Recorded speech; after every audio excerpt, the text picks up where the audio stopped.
হাতে দেখতে পারতেছেন কুয়েতের 20 দিনার। এটা একটা সময় ছিল, এটা ক্লিন কোম্পানিতে যারা ছিল 2006-এর আগে বা হচ্ছে 2007-এ 6-এ 5-এ, মানে এই 20 দিনার আপনার 1 মাস কাজ করে কোম্পানিতে স্যালারি পাইতো। মানে কুয়েতের ক্লিন কোম্পানিগুলা 20 দিনার বেতন দিয়ে থাকতো এবং সেই 20 দিনারের থেকে আকামার জন্য মাসে 2 দিনার কাটতো। যেমন আমার কাটতো, আমি আল আবরাক কোম্পানিতে ছিলাম, আমি 20 দিনার স্যালারি পেতাম। এই 20 দিনারের থেকে 2 টাকা কাটতো হচ্ছে আকামার জন্য, 18 দিনার বেতন পেতাম। সেই 18 দিনার বেতন পেয়ে আমি, আমার স্পষ্ট মনে আছে যে আমি 13 মাসে বাংলাদেশে টাকা পাঠাইছিলাম 25,000 টাকা। 13 মাসে আমি টাকা পাঠাইছিলাম 25,000 টাকা এই 20 টাকা বেতনে।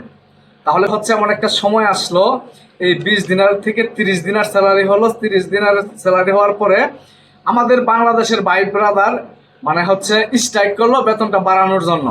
সেই স্ট্রাইকের যদি আমি ভুল না করি 2009 অথবা 2010 এমন, আমার এক্স্যাক্টলি রাইট ডেটটা আমার মনে নাই, যেই আন্দোলনের সময় বাংলাদেশ থেকে আমাদের হাজারো প্রবাসী ভাই আপনার পায়ের জুতা ছাড়া সফর হয়েছিল।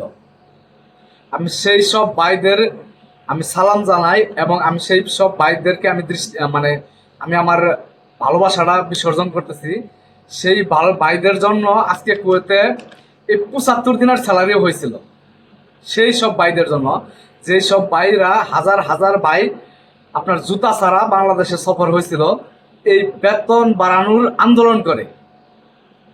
আজকে আমরা আলহামদুলিল্লাহ কুয়েতে ভালো স্যালারিতে জব করতেছে বা হচ্ছে সেই 75 দিনের জব করতেছে।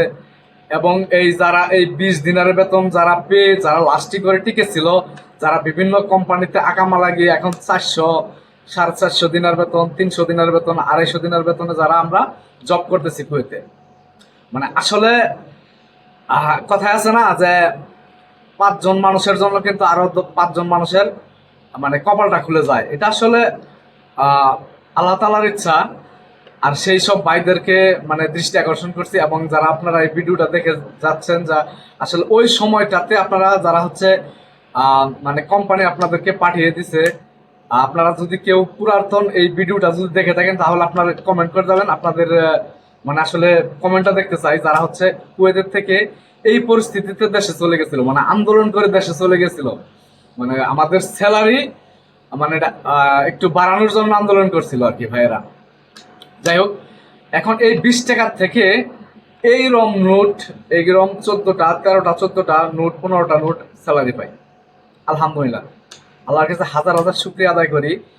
তো আমি এই 20 টাকা দেখাই আর আগের স্যালারিগুলো দেখাই আপনাদের, এতটাই বলতে চাই ভাই, কুয়েতে আসছেন তো আল্লাহর উপর ধৈর্য ধরেন, ইনশাল্লাহ সময়ের পরিপ্রেক্ষিতে ভালো একটা সময় আসবে, যে সময় আপনারা 2 হাত ভরে ইনকাম করতে পারবেন ইনশাল্লাহ। তবে আপনারা চেষ্টা করবেন লিগ্যাল থাকার জন্য। লিগ্যাল থেকে যে কুয়েত সরকারের থেকে যে নতুন নতুন নিয়মগুলো আসে, কানুনগুলো আসে, এই কানুনগুলা কাজে খাটিয়ে আপনারা ভালো কোনো কোম্পানিতে আপনারা আকামাটা পার করার জন্য চেষ্টা করবেন। অথবা আপনারা, অনেকে আছে যে আসলে কোম্পানির কাজ পছন্দ করে না, তারা ব্যবসা বাণিজ্য করতে পছন্দ করে, তো আপনার ব্যবসা বাণিজ্য করতে পারেন সেটা লিগ্যাল ওয়েতে। আপনারা যেভাবে মানে করতেছে, হাজারো ভাই বিজনেস করতেছে কুয়েতে, দোকানের বিজনেস করতেছে, বিভিন্ন বিভিন্ন জায়গায় বিজনেস করতেছে, হাজার হাজার দিনার ইনকাম করতেছে মাসে। তো ভাই যারা কুয়েতে নতুন আসছেন বা নতুন আসবেন, অবশ্যই আল্লাহর উপর ভরসা রেখে সঠিক কাজে, সঠিক সময় সঠিক কাজে আপনার মেধাটা লাগাবেন, এবং আপনার মাথাটা আছে না, মাথাটা আপনার সঠিক সময় কাজে লাগাবেন আপনারা। যেমন ইতিমধ্যে কিন্তু একটা মানে কুয়েতে একটা কানুন দিয়েছিল যে খাদেমের থেকে শোন হতে পারবে। হাজারো প্রবাসী ভাই কিন্তু আসলে খাদেমের থেকে শোন হওয়ার পরে, শোন আহালি হওয়ার পরে কিন্তু বিভিন্ন ভালো ভালো কোম্পানিতে কিন্তু আকামা ট্রান্সফার করছে।